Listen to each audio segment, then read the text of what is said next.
গর্বর সরে মোয়ে বর্তর পড়া ফরুগে তাজাল্লি পশুজদ পড়া জিবরাইলের নূরের পাকা প্রত্যেকটা পাকা থেকে ইয়াকুত মুতি পাথর যেন জোরে জোরে জোরে জোরে পড়তেছে সুবহানাল্লাহ সিদরাতুল মুনতাহা পর্যন্ত জিবরাইল আপনি আমার নবীকে নিয়ে গেছেন নবী ডাক দিয়ে এখন চলো না জিবরাইল ইয়া রাসূলুল্লাহ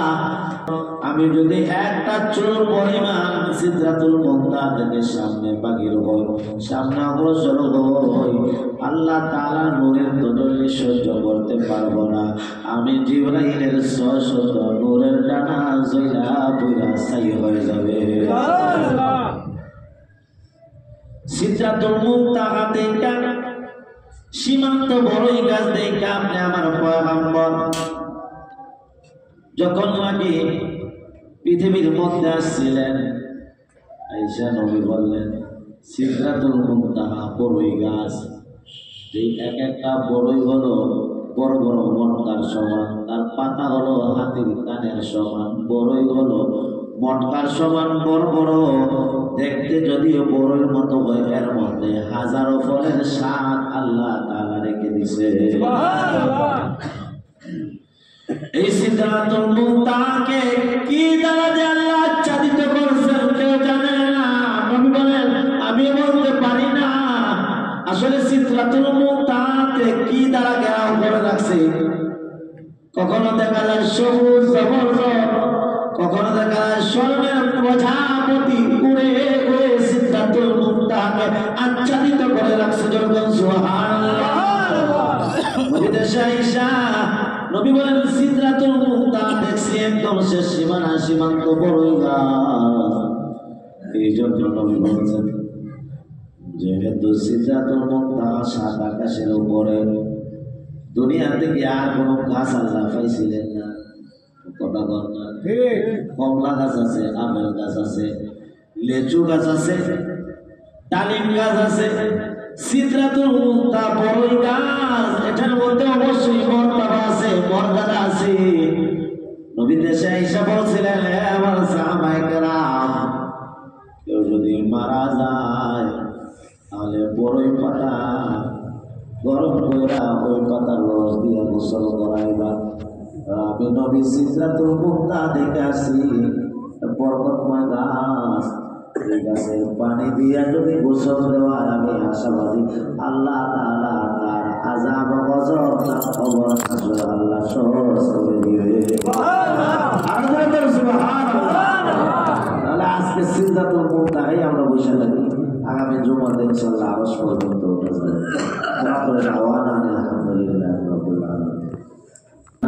إلا قضيته ولا مريضا إلا شفيته يا أرحم الراحمين يا الله তুমি আমাদের সকলের জিন্দেগীর সব গুনাহ মাফ করিয়া দাও ইয়া আল্লাহ আমাদের মধ্যে যারা অভাবী আছেন অভাবকে দূর করিয়া দাও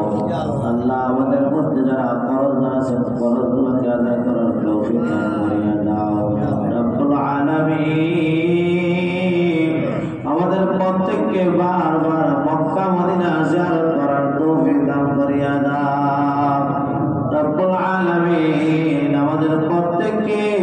প্রত্যেকের পক্ষ থেকে নাম ধরে ধরে সালামকারী নবীর রোজা মুবারক পর্যন্ত পৌঁছায় দাও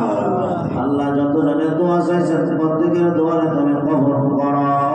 আলেটা সালসিলে আল্লাহ দাদার জন্য রহমতুল্লাহ সাহেবের জন্য দোয়া চাইছেন আল্লাহ ওনার কবরকে তুমি জান্নাতের বাগান বানায় দাও ইয়া আল্লাহ আরেক ভাই স্ত্রী প্রেগন্যান্ট অবস্থায় আছে ইয়া আল্লাহ বাচ্চা প্রসবের সময় চলে আসে সহিহ সালামতে আসানের সাথে আল্লাহ তুমি বাচ্চাকে দুনিয়ার আলো তাজ দেখায় দাও রব্বুল আলামিন জানি না কার মা নাই গো কার বাবা নাই কে মা হারা বাবা হারা হয়ে এতিম আর কাঙ্গাল হয়ে গেছে ও আল্লাহ আমার মতো বাবা নাই অসংখ্য মানুষ এই জায়গায় আছে আল্লাহ অনেকের মা নাই বাড়িতে গেলে মা ডাকতে পারে না বাবা ডাকতে পারে না আজকের দোয়ার ওসিলায় আমাদের প্রত্যেকের আব্বা আম্মার কবরকে জান্নাতের বাগান বানায় দাও রব্বির হামহুমা